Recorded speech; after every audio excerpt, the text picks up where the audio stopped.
Hi, welcome to CIDC Nirman. I'm Jayashree Kurup. I'm editor CIDC Nirman, and I have with me Chandiresh Asaithambi. He has a startup called Pave the Way, working with migrant workers.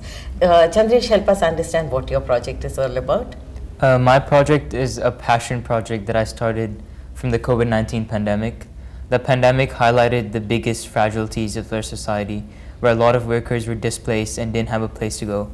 And that really bothered me. And when I read a book called Banking to the Poor, it only set me on a new path to want to make a change for these workers.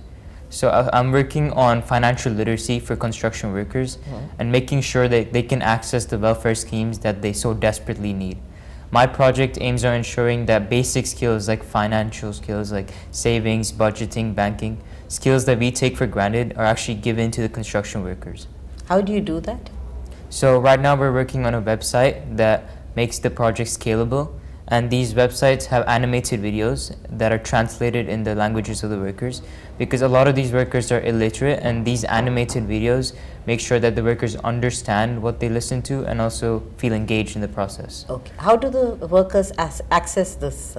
So we're working on QR codes put around the site, and through a survey we figured out that around 80% of the workforce actually does have access to a smartphone or does own a smartphone. So it is a spectrum that we can tap into, and we feel like these apps or websites can be a good helpful factor for these workers. And have you already launched it, or it's in? Yes, today was our first prototype launch. Okay. For the website. Yeah. And which workers access you first? How do you reach the workers?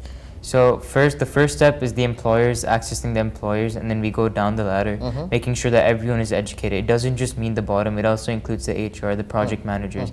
They need to take initiative and make sure that this product actually reaches the workers. So your interaction is with the HR teams, right? Yeah, we work at both the local, like the bottom level, and also the top employer level as well. Okay. How do you work at the bottom levels? At the bottom level, of course, I'm not really used to a native language, but through translators and animated videos, again, we just try and access as much as we can to a local level, making sure their voice is actually heard. There's no point making a product that just looks good on the paper, but we actually need to know their needs and address those as well. Okay. And how big is your team? Right now we're working with around 30 people. Okay. Yeah. And how are you funded? Right now we're not funded. It's through my own fundraisers and personal money, but we're trying to start fundraisers and take this to a bigger level. Okay. Tell me about your background. How did you think of this? What do you do? So I'm a grade 10 student studying in Singapore, and my interest is in economics and social entrepreneurship. And so when I saw this issue, I decided to make a change through finance, because I thought this was an area that was lacking. Only 27% of Indians are, in general, actually financially literate.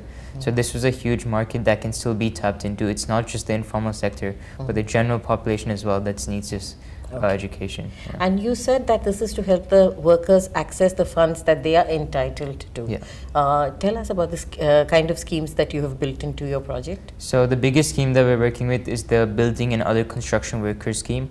This scheme offers a range of benefits, including educational support, scholarship support, healthcare support. These are many benefits, up to lakhs of benefits for the workers. But a lot of these people don't know how to apply or get these benefits. And so what we're doing is we're empowering them and educating them on how they can access it and what kind of benefits they can get from doing so. Will they not be intimidated in that entire process of accessing the benefits? I mean, you see it, you know you're entitled to it, but the physical act of clicking on it, going through, and it is a complicated process. It is, and that's why we're here.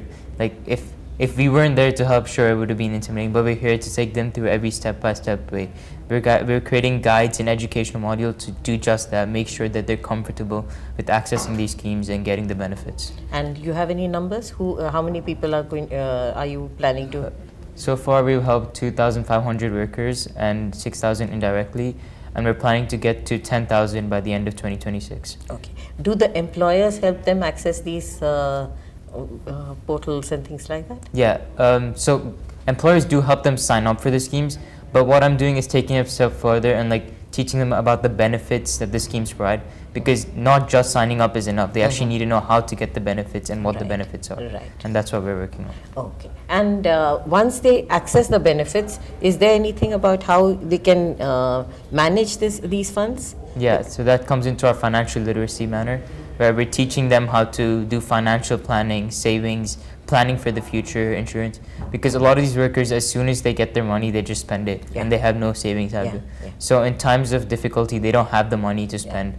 So teaching them these topics are another part of our educational module. How how successful have you been with the 2,500 who've accessed it? What percentage do they save? So before it was 0, now we're moving it up to 20% at least, so that they have at least basic emergency savings for their future and for their children. There have been big results from the workers that we have worked with, and we hope to see more results in the future. Okay. All the best. Thank you. Thank you.